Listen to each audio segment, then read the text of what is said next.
नमस्कार दोस्तों, एक्सपर्ट गुरुजी में आपका स्वागत है। तो आज मैं आपसे बात करूंगा सरदार वल्लभ भाई पटेल की जीवन की कुछ रोचक बातों के बारे में। तो सरदार वल्लभ भाई पटेल को आज भारत का एक बच्चा बच्चा पहचानता है कि वो एक लौह पुरुष थे, आयरन मैन थे, भारत के स्वतंत्र भारत के डेप्यूटी प्राइम मिनिस्टर थे और होम मिनिस्टर थे, पहले होम मिनिस्टर थे। अब सरदार पटेल का जो जन्म है वो गुजरात के नडियाद डिस्ट्रिक्ट के एक पेटला करके एक गांव है, वहाँ पर हुआ था। अब वहाँ पे जब उसका जन्म हुआ था, उसके पिता का नाम जवेर भाई था और वो एक सामान्य किसान थे और सामान्य किसानी करते थे। और जब उसका जन्म हुआ था तब नॉर्मली गांव में किसी को पता नहीं होता कि ये जो बच्चा है आगे जाके पूरे भारतवर्ष को जो अलग अलग टुकड़ों में बटा हुआ था उसको एकत्रित करेगा। तो ये काम किया था सरदार वल्लभ भाई पटेल ने। आपको बता दें कि सरदार वल्लभ भाई पटेल के जो पिता जो जवाहर भाई पटेल थे वो भी बहुत बड़े देशभक्त थे, क्योंकि 1857 में जब विप्लव हुआ था किसके सामने, अंग्रेजों के सामने, तो उन्होंने उस समय में इस विप्लव में भाग लिया था और अंग्रेजों के खिलाफ एक जंग छेड़ दिया था। हालांकि 1857 का जो विप्लव था वो सक्सेसफुल नहीं हुआ था और उसी के बदौलत भारत को और एक 90 साल तक वेट करनी पड़ी थी, इंतजार करना पड़ा था कि कब भारत अंग्रेजों की गुलामी से बाहर निकले। अब बात करते हैं सरदार वल्लभ भाई पटेल की। तो वो बचपन से ही बहुत ही धैर्यवान थे, बहुत ही फोकस थे और उग्र सहन शक्ति वाले थे। जब वे छोटे थे तब उसको उसकी उस प्रतिभा के हिसाब से ही उसको आयरन मैन यानी कि लौह पुरुष कहा गया था। अंग्रेजी में अगर जर्मनी में बात करते तो वो बिस्मार्क ऑफ इंडिया कहते थे। बिस्मार्क जो है वो जर्मनी का एक समय का बहुत बड़ा राजा था। वो करीब 19वीं सदी के अंत में हो चुका था, करीब 1880 से 90 के बीच में, और पूरे जर्मनी को एक सूत्र में बांधा था, एक ही तंतु में बांधकर पूरे जर्मन देश का, उसको डॉइचलैंड बोलते हैं, उसका निर्माण किया था। ठीक उसी तरीके से ये सरदार वल्लभ भाई पटेल है, उसकी भी ऐसी कुछ विलक्षण लाक्षणिकता थी। जब वो छोटे थे तो उसको यहाँ पे एक फुल्ला हुआ था और उसकी वजह से ये उसका जो शरीर का जो फुल्ला था वो बहुत बड़ा पक गया था और उसमें से ऐसे परू भी निकलता था। उस समय में जो डॉक्टर यानी कि जो वैद्य थे उन्होंने क्या कहा कि अब इसको गर्मा गर्म लोहे का जो सलिया होता है उससे उसको टीपना पड़ेगा। उसको अगर करेंगे, टीपेंगे, तभी जाके ये अच्छा होगा। तो उस समय में क्या वैद्य जी जो थे वो हिचकिचाते थे कि ये छोटा सा बच्चा है तो उसको कैसे मतलब ये गर्म करके लोहे का जो सलिया होता है उसको यहाँ पे ऐसे टिप करके उसको फैस करेंगे। तब उसके माँ बाप भी ऐसे हिचकिचाते थे। तो उन्होंने क्या किया कि हाथ में अपना जो लोहे का सलिया जो था वो गर्म किया, अपने हाथों से लिया और ऐसे पटक करके उसको फोड़ दिया वो गुल्ले को। तो उससे देखकर आसपास के सभी लोग आश्चर्यचकित हो गए कि ये वल्लभ भाई की जो सहन शक्ति कितनी भयंकर है। ये एक छोटा सा इंसिडेंट बना था, उसके बाद पता चल गया लोगों को कि ये जो लड़का है वो विलक्षण प्रतिभा वाला लड़का है और उसी की बदौलत ये आगे जाके कुछ नया काम करने वाला है। अब उसके गांव में बहुत मतलब आगे 5वीं से 8वीं कक्षा तक पढ़ने के लिए कोई स्कूल नहीं थी, तो वो स्कूलिंग के लिए फिर आगे सिटी में गए और उन्होंने अपना उस समय में सोकोल्ड ग्रेजुएशन किया था, जो लॉ का जो होता है कोर्स, उसमें ग्रेजुएशन किया और उसमें वो लॉयर बन गए, मतलब नामचीन वकील बन गए। अब वो जो वकील बने तब उसके बाद हुआ ऐसा कि गांधी जी के साथ उसका ऐसे शुरुआत में बनता नहीं था, क्योंकि गांधी जी क्या था कि वो अहिंसा के पुजारी थे और ये वल्लभ भाई पटेल है ना, वो उस समय के टॉप नॉच, भारत के टॉप नॉच जो लॉयर होते हैं, वकील होते हैं, उनमें उसमें गणना होती है, क्योंकि उसकी जो लॉजिकल तर्क शक्ति थी और उसका जो दीर्घदृष्टि थी और उसकी जो सहन शक्ति थी, उसका उस समय में भारत में कोई तोड़ नहीं था। तो उसके समक्ष अगर कोई भी केस आता था तो वो हमेशा केस जीतते ही थे। वो आज तक अपनी लाइफ में कभी भी एक भी केस नहीं आ रहे थे, वो उसकी प्रतिभा का प्रमाण है। अब जब हुआ यूँ कि गांधी जी ने उस समय में अहमदाबाद में है ना बॉम्बे पॉलिटिकल मंच का एक आयोजन हुआ था और उसमें ऐसा कहा गया था कि भारत में जो अंग्रेजों है उन्होंने आईसीएस की, इंडियन सिविल सर्विस की एक कैडर बना के रखी थी, मतलब कि भारत को चलाने के लिए अंग्रेजों को भी उसका जो हुक्म का पालन करे, ऐसा वक्त ऐसे व्यक्ति चाहिए। तो उसी के अंतर्गत वो एक उसी आईसीएस वाले जो लोग थे वो वहाँ पर थे, अपने वल्लभ भाई पटेल भी थे। तो उन्होंने ये तय किया कि ये गांधी जी का रिएक्शन क्या आता है वो देखते हैं। तो गांधी जी ने उस समय में अंग्रेजों ने ये दिया था कि लय पत्र कि भाई जितने भी सारे आईसीएस वाले होंगे वो इसको पढ़ेंगे, तो आप भी पढ़िए और अंग्रेजों के जो कार्य उसमें सहायक बने। तो गांधी जी ने बिना पढ़े उसको फाड़ के फेंक दिया। अब ये उस समय में करना बहुत बड़ी घटना थी। तो ये देखकर सरदार वल्लभ भाई पटेल को दिमाग में उसको फिट हो गया कि ये बंदा है वो सामान्य ये इंसान नहीं है, डेफिनेटली मेरे से भी ज़्यादा जो दृढ़ मनोबल वाला इंसान है। उसका वेपन अहिंसा है और मेरा वेपन है वकालत। तो दोनों के बीच में कभी मेल नहीं होता है, किंतु जब हम एक ही बोट में हमें आगे जाना है तो हम मेल कर सकते हैं। तब उस समय में सरदार वल्लभ भाई पटेल के दिमाग में ऐसा नहीं था कि भाई ये पूरा भारत जो अलग अलग हिस्सों में बटा हुआ है उसको इकट्ठा करें। उसके बाद सरदार वल्लभ भाई पटेल को ख्याल आया कि मैं अगर अपने देश के एक तंतु में बांधने के लिए, यानी कि एक सूत्र में बांधने के लिए अगर मैं कुछ करता हूँ तो मुझे आगे जाके ये जो लीडर है उसके साथ काम करना होगा। तो उसी समय से गांधी ये सरदार वल्लभ भाई पटेल ने 1917 में क्या किया कि अपना जो ब्लैक कलर का जो कोट था, आज भी जो लॉयर लोग हैं वही कोट को पहनते हैं जो आज से ब्रिटिशरों ने इंडिया को दिया था। तो वो उसने क्या किया कि ऐसा उतार कर सीधा जला दिया। उसी समय में काफ़ी सारे जो लॉयर से लोग थे विदेशी कपड़ों की होली करते थे, यानी कि उसको जला देते थे, उसको तिलांजलि दे देते। सेम वही कार्य सरदार वल्लभ भाई पटेल ने किया, ऐसे निकाल के उसको फेंक दिया। तब से लेकर उन्होंने अपनी जो कैप थी वो निकाल दिया और सिंपल जो सफ़ेद कपड़े थे, धोती और जब्बा, उसको गुजराती में उसको ऐसा कहता है, तो वो उन्होंने धारण कर लिया। तब से लेकर उसकी पूरी पहचान बदल गई।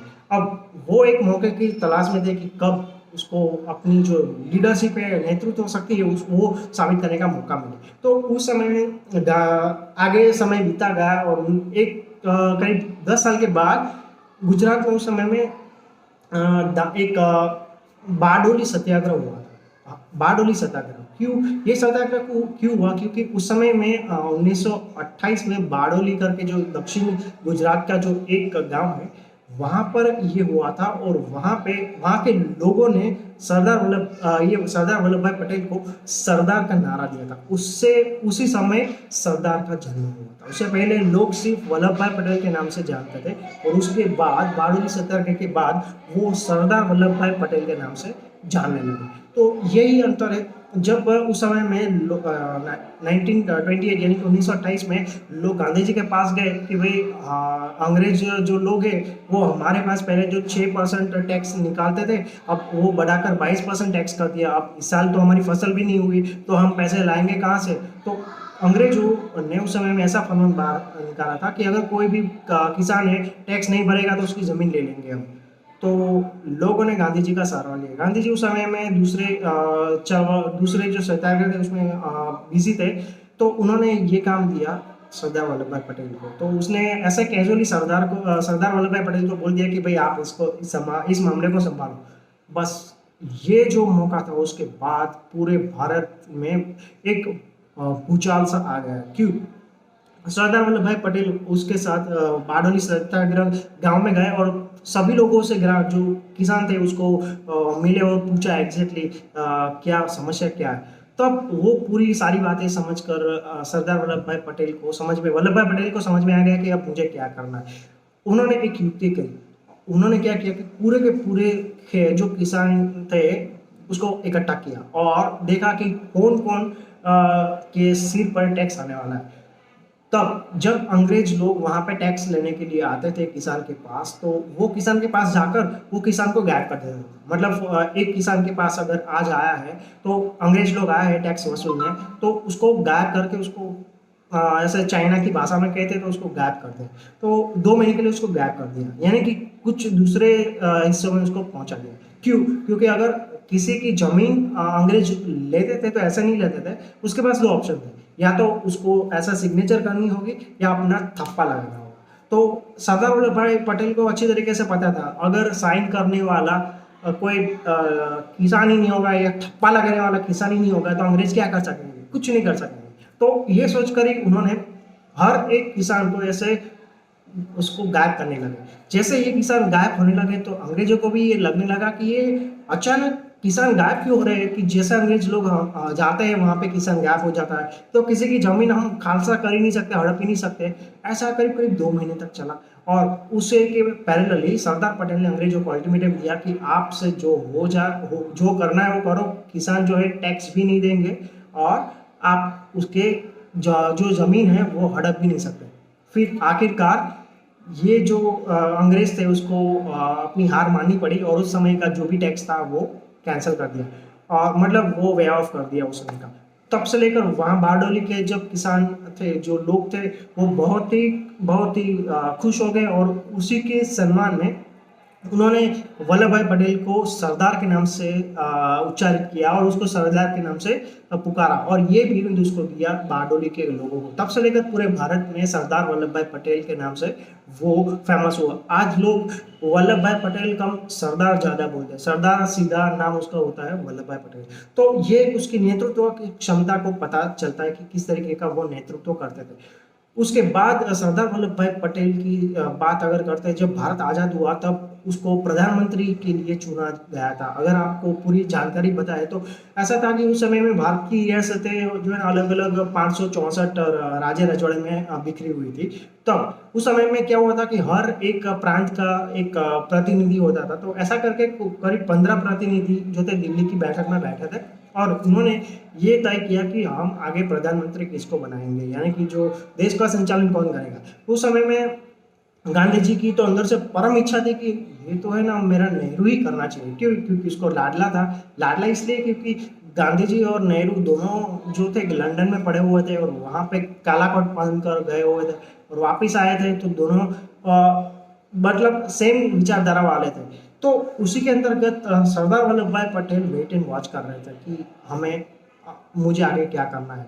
अगर गांधी बापू बोलेंगे कि मुझे नहीं बनना है वड़ा प्रधान तो मैं नहीं बनूंगा, ये उसकी सोच थी। और नेहरू की ये सोच थी कि चाहे गांधी बोले या ना बोले मुझे वड़ा प्रधान बनना है।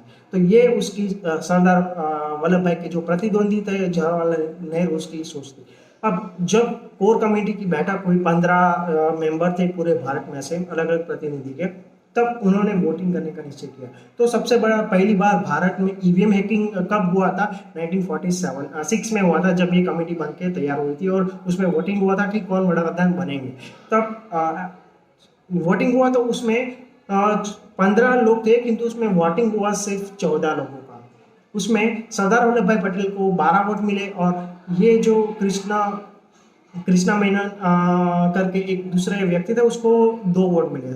नेहरू को मिला 0 अंडा। तो ये जो थी उसके बाद नेहरू ऐसे मुंह लटका कर बैठ गए। क्यों? क्योंकि उसको नहीं मिला था ये कोई भी वोटिंग। जब सरदार वल्लभ भाई पटेल थे वो ऐसे ही अपनी जो नॉर्मल पोस्चर थी वो बना के बैठे थे, उसको कोई फर्क नहीं पड़ता था मुझे वड़ा प्रधान पद मिले या ना मिले, कोई फर्क नहीं पड़ता है। तो उसी के अंतर्गत गांधी ने जो है मोहनदास गांधी ने है ना दोनों को देखा। सरदार वल्लभ भाई पटेल जो थे वो ऐसे नॉर्मल पोस्चर में बैठे हुए थे और जो नेहरू थे उसका मुंह लटक गया था। तब उन्होंने नेहरू से पूछा कि तुम क्यों उदास हो, तुम प्राइम मिनिस्टर तुम्हें बनना है? तो नेहरू ने कुछ नहीं बोला। तो गांधी समझ गए कि उसको प्रधानमंत्री बनना है और उसने सरदार पटेल की ओर देखा। तो उसके बाद गांधी ने क्या कि वो चतुराई से वो बोलते हैं कि वाइल्ड कार्ड एंट्री वो करने के लिए ऐसे एक लेटर में उसने कुछ लिखा कि भाई सरदार वल्लभ भाई पटेल तुम है ना अपना दावेदारी वापस ले लो क्योंकि मुझे नेहरू को वड़ा प्रधान बनाना है। तो ये लेटर है ना उसी दिन उसी वक्त गांधी ने वो दिया सरदार वल्लभ भाई पटेल को। सरदार वल्लभ भाई पटेल ने ऐसे पढ़ा ऐसे पढ़ के फिर उसको ऐसे गड़ी करके अपनी जेब में रख दिया और वहां से उसने अनाउंस कर दिया कि भाई मैं वड़ा प्रधान पद की जो दावेदारी है वापस ले रहा हूँ। और जैसे ऐसा हुआ गांधी जी ने तुरंत उसका वड़ा प्रधान का जो ताज था वो नेहरू के ऐसे सिर पर ऐसे करके लगा दिया। तो ये जो हुआ उसके बाद भारत की जो अधोगति थी वो शुरू होने लगी, क्योंकि उसके बाद नेहरू ने इतने सारे ब्लंडर किए थे कि उसकी वजह से सियाचिन और जो जम्मू कश्मीर का जो अभी इश्यू है, और जो बाल्टिस्तान और ये बलूचिस्तान का जो इश्यू है वो अभी भी पेंडिंग है भारत के साथ। अब आते हैं कि भारत में वड़ा प्रधान जो डेप्यूटी वड़ा प्रधान बने थे सरदार वल्लभ भाई पटेल, पोस्ट भारत में जो 585 जो राजा रजवाड़े थे, 564 राजा रजवाड़े थे, उसको एकत्र कैसे किया। सबसे पहले बात करते हैं जिन्ना की। तब जब भारत पाकिस्तान का बंटवारा हुआ तब सरदार की जो नेगोशिएशन स्किल थी वो खतरनाक थी। उन्होंने अब उस समय में डिसाइड हो चुका था कि भाई भारत का वड़ा प्रधान है नेहरू बनेगा, और पाकिस्तान का वड़ा प्रधान जो मुस्लिमों का देश होगा उसका वड़ा प्रधान बनेगा ये जिन्ना। अब जिन्ना बहुत शातिर दिमाग का था, और ये जवाहरलाल नेहरू को भी पता था, सरदार पटेल को भी पता था। सरदार पटेल उस समय में ऐसे मम करके बैठ गया था, क्योंकि उसको पता था कि नेहरू की ये बस की बात नहीं है, उसकी पैंट गीली हो जाएगी, और उसके साथ ये जो जिन्ना था उसके साथ नेगोशिएशन अगर कर सकते हैं तो। फिर धीरे धीरे पता चला नेहरू को कि ये मेरे बस की बात नहीं है, चलो सरदार को आगे बढ़ाया था। तो उन्होंने क्या किया, सरदार को फ्रंट पेज पर बैठा दिया और बोला कि आप है ना जिन्ना के साथ नेगोशिएशन करो। तब दोनों के बीच में नेगोशिएशन शुरू हुआ। जिन्ना ने कहा कि भाई हमें जो भारत पाकिस्तान का बागला हो रहा है, तो दोनों देश का दो बंटवारा हो रहा है, तो पूरी की पूरी आधी जो संपत्ति है हमें दे दी। सरदार पटेल ने कहा देखो, आपका जो मुस्लिम लोगों का जो जनसंख्या होगा वो भारत की जनसंख्या से करीब 20% है, ठीक है। तो उसके हिसाब से आपको जो भारत का है उसमें 20% संपत्ति मिलेगी, और साथ साथ में आपको जो भारत का जो कर्जा है ना वो भी मिलेगा फ्री में। तब जिन्ना ऐसे उछल पड़े कि हमें कर्जा नहीं चाहिए, हमें चाहिए सिर्फ और सिर्फ संपत्ति। तो सरदार पटेल ने कहा ठीक है, आपको है ना हम करीब 75 करोड़ के आसपास हम पैसे देंगे, अभी फिलहाल आपको 20 करोड़ देते हैं और यहाँ से निकल चलो। तब जिन्ना ने कहा ठीक है चलो। अब गांधी जी ने उसके बाद सरदार पटेल ने सोचा कि ये जो है ना अपना कट्टरवाद, जो मुस्लिम कट्टरवाद वाला जो फाइटर है ना, वो आगे जाके भारत को नुकसान करेगा, इसलिए उन्होंने 55 करोड़ जो रुपए थे अपने पास रखे थे। सोचा था कि जब नॉर्मल सिचुएशन होगी तब उसको वापस दिया जाएगा। तब जिन्ना ने क्या किया कि उसके बाद भारत पाकिस्तान का जब बंटवारा हुआ तो उसके बाद वहाँ से काफ़ी सारे हिंदुओं को काट काट के यहाँ पर भेज देना, हिंदू और सिखों को काट काट के भारत में भेजने लगे। तो उसी वक्त भारत में भी जो बॉर्डर से सटे इलाके में जो भी मुस्लिम लोग थे उसको काट काट कर वहाँ पे भेज देना। तो भारत में सरदार वल्लभ भाई पटेल ने वो जो नरसंहार हुआ था वो उसको रुकवाया, जबकि पाकिस्तान की ओर से तो वो कंटिन्यूस आता ही रहा, उसमें तो कुछ नहीं। पाकिस्तान में ऐसी हालत हुई कि पूरे के पूरे हिंदू और सिखों को काट कर फेंक दिया, और वहाँ यहाँ इंडिया में उसकी लाश रेलगाड़ी से वो भेजने लगे थे। अब उसके बाद प्रकरण आता है जोधपुर का। जोधपुर का जो राजा है ना उस समय में वो ऐसे अपॉर्चुनिस्ट राजा था, तो उसका ये मानना था कि भाई हमारा जोधपुर मतलब एक अलग देश हो। तो ये जो उसकी सोच थी ना वो भयंकर थी, और ये सरदार वल्लभ भाई पटेल से पूरी तरीके से वाकिफ थे। तो उन्होंने जोधपुर के जो राजा उस समय के थे उसको ऑफर दिया कि आप हमारे पास आ जाओ। उसके लिए उन्होंने क्या किया, वीपी मेनन उस समय में बहुत शानदार व्यक्ति थे, उसको वहाँ पर भेज दिया जोधपुर में कि चलो आप वहाँ पर जाओ, और उसको राजा को एक्सेशन इंस्ट्रूमेंट पर आप है ना उस पर साइन करके ले आओ और उसको भारत में जोड़ दो। तब मेनन यहाँ पे आए जोधपुर में, और जोधपुर के राजा को बोला कि आप भारत के साथ आ जाइए, क्योंकि हमारा भारत पुराना है और बड़ा आज बनने का मौका है, आप उसका भागीदार बनिए और हिस्सेदारी बढ़ाइए। तब वो राजा ने क्या किया कि मेनन पर ऐसे बंदूक ताक दिया कि तुम्हारी हिम्मत कैसे होगी। तो फिर ऐसा करके उसको वहाँ से रवाना कर दिया।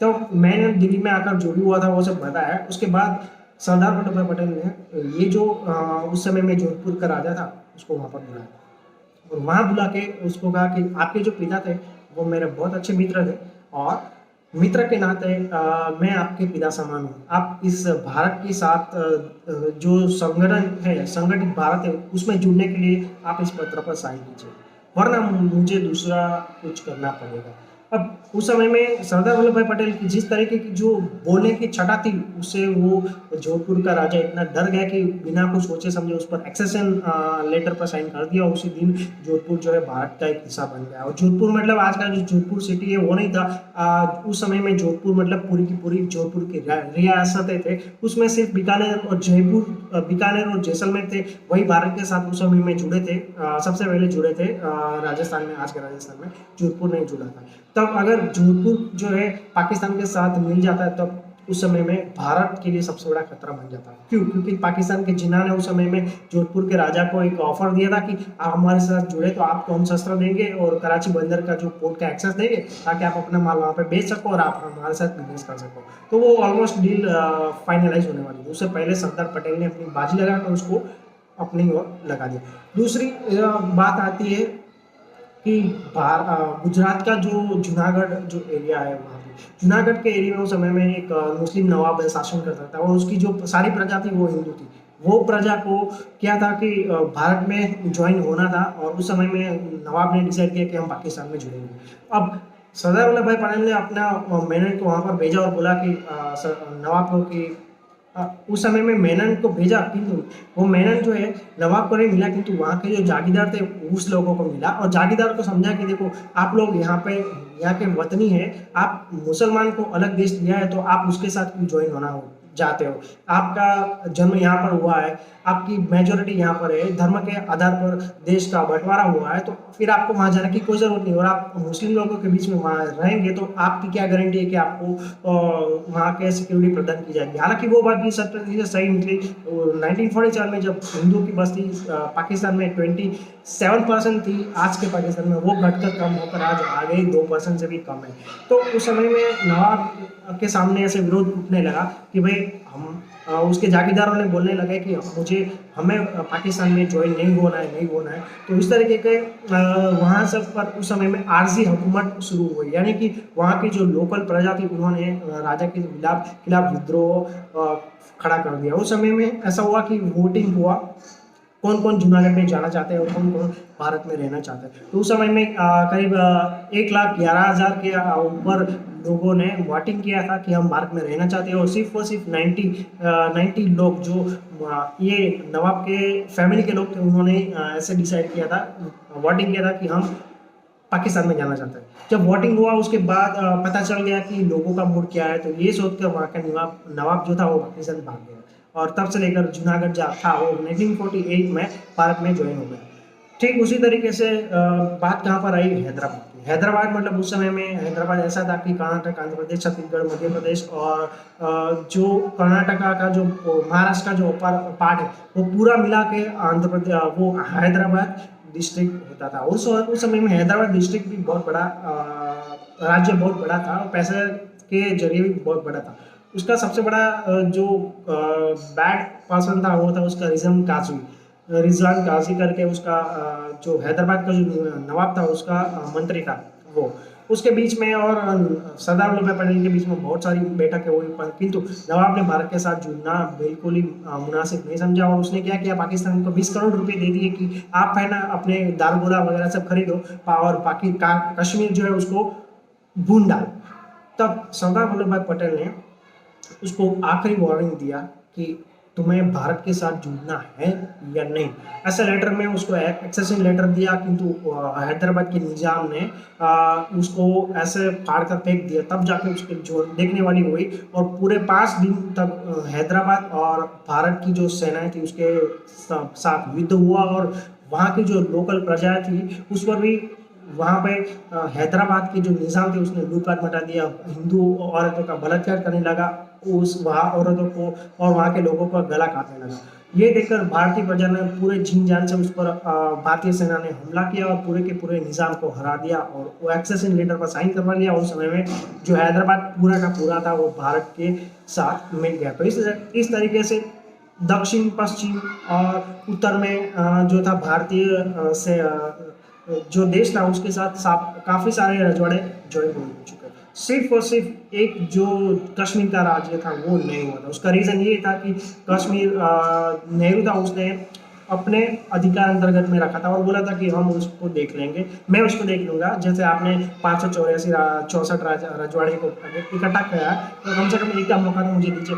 तो कश्मीर ने, पर उसने ये पाकिस्तान का जो जीना था उसके साथ ऐसे बबल नेगोशिएशन किया, जिसके पास नेगोशिएशन की स्किल ही नहीं है, नेहरू ने उसके साथ ऐसे नेगोशिएशन की कोशिश की। किंतु फिर उसके बाद क्या होने लगा कि उस समय का जो हरि सिंह करके जो राजा था कश्मीर का, वो एक बहुत बड़ा टेढ़ा राजा था।